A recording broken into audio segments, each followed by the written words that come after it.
Hi there, my name is Sally. Thank you so much for coming to my YouTube channel. How I got there, from cult survivor to writer. The title says it all. I grew up in a cult. I was not born into it. My mom converted to be a Jehovah's Witness when I was at the tail end of first grade. And I was removed, kicked out of the household when I was 16. So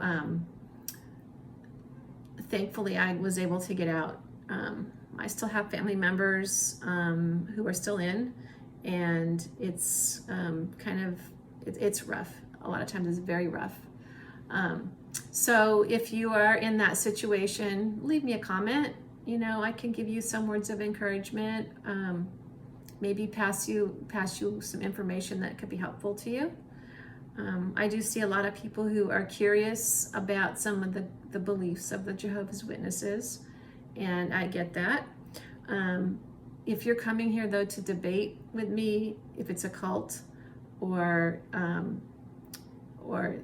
their beliefs, and I'm not here to do that. I'm not here to debate anything like that.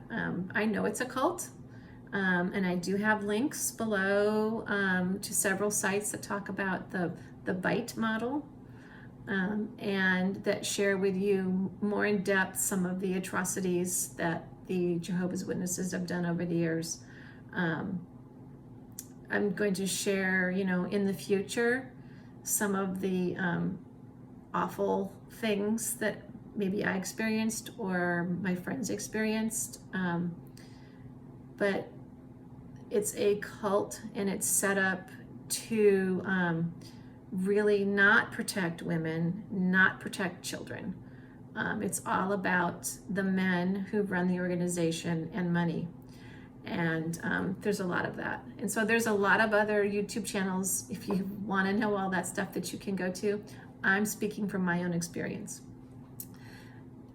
Again, so I'm going to share something that I wrote for Medium, which is an online journal, which I write for. I write write 4 articles there now each week. And I do have a link below. If you join Medium, it's like $5. Every time you read something, I get paid. So it's not $5 every time you read, it's just a $5 a month subscription. So I don't get paid for anything unless people subscribe. So this is how I earn my living. Just saying, help a girl out.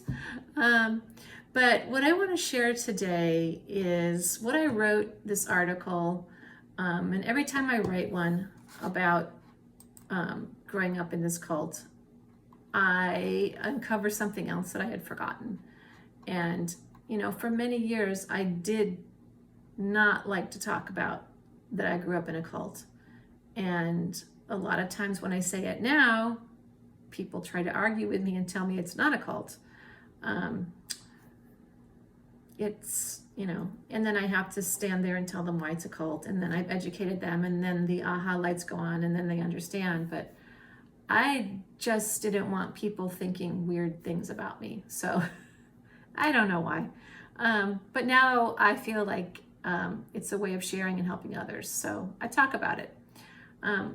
So the story I wrote this week was about me wanting to join the Brownies. I was in 2nd grade. Now the Brownies are, I believe, the very first level of Girl Scouts. I could be wrong, because I wasn't a Brownie and I had boys, so I only know Boy Scout stuff.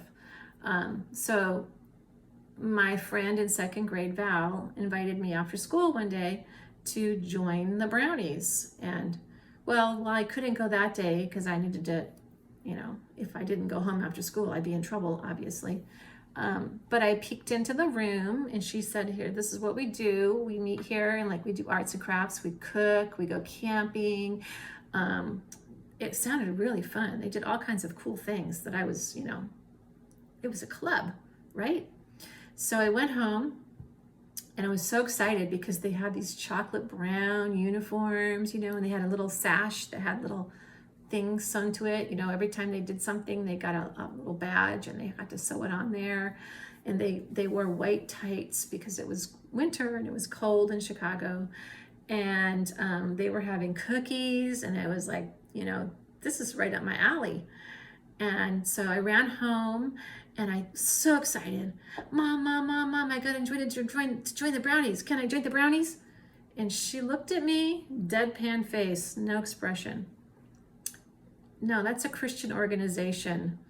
They don't worship Jehovah. They worship the devil. That's what she told me, a second grader. So here I'm thinking, these girls are my age and they're having cookies, they're going camping, they're singing, they're roasting marshmallows over the campfire, they're, doing arts and crafts, they're sewing, they're, doing some woodworking, whatever it is they're doing, they're worshiping the devil. Wow, that's a big leap. And, it's very crushing because I wanted to be a part of something. I'm very outgoing. I'm very extroverted. And here was this group of little girls, like, I could fit in. I could do something. Nope, can't do it. The devil. Now, you might be saying, so what? You didn't get to join the Brownies. No big deal, It's just a stupid little club, Well, it is a big deal because that sort of mentality of, no, you can't do it because they're worshiping the devil, they're not worshiping Jehovah, is the mindset that's instilled in Jehovah's Witnesses. Now, my mom may have been a little bit on the extreme side, but there's no way on Jehovah's earth that any child would either be a Boy Scout or a Girl Scout, that would go to the YMCA, that would go to step inside of any church or synagogue or anything that was not a Kingdom Hall. I was not allowed to join music at school, do cheerleading, do any sports, nothing. I was basically go to school and come home. And I'm sure if the school was not an option, or like if school, I didn't have to go to school, at the time there wasn't really homeschooling, then I wouldn't have gone to school at all. So that's pretty scary. The Jehovah's Witnesses thought, belief in my mother still says things like this to me today. The reason you didn't go to college, or college is not, important or instilled, is because when you go to college, you learn about evolution, and evolution will take you from Jehovah. So for me, as a woman of faith and raising children to have faith, I trusted my children enough with their own beliefs and what they were seeing and experiencing at home and with their friends, that I could send them off to camp, to music class, to art class, to Boy Scouts, and whatever. And if they came across ideas and topics or thoughts that they had not heard before, that they would be able to make their own decision. They would be able to hear it and listen and say, I understand. I don't believe that way. Fine. Nothing bad happened. But when you're in a cult, every moment and thought and everything you do needs to be confined within that little model. Because if you start thinking for yourself, you will understand that you're in a cult, and you will start questioning, and then you're gone out of the cult. And I don't really know what the Jehovah's Witnesses, why there's such a big cult. I don't even know what the leaders do. I mean, I think they just make money, but it's 8 men. And how can, I just don't know. it's just a kind of scary to me that these 8 men have so much power over all of these people. So I encourage you now, when you come across Jehovah's Witnesses, especially children, and they're telling you these things, that you understand that they're not wacko. You know, people always tell me that they believe the stupidest things.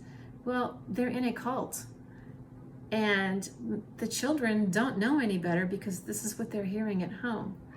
And so I just encourage you to be that love in their life. You might be the only source of non-Jehovah's Witness in their entire life, and just be there.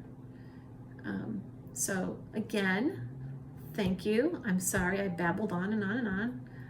I like to talk, but if you have a comment, please leave it. I love it. And if you have a topic that you want to know about the Jehovah's Witnesses, or that you want me to talk about and write about, I will. I have done a few from suggestions from people, so I appreciate it when you let me know.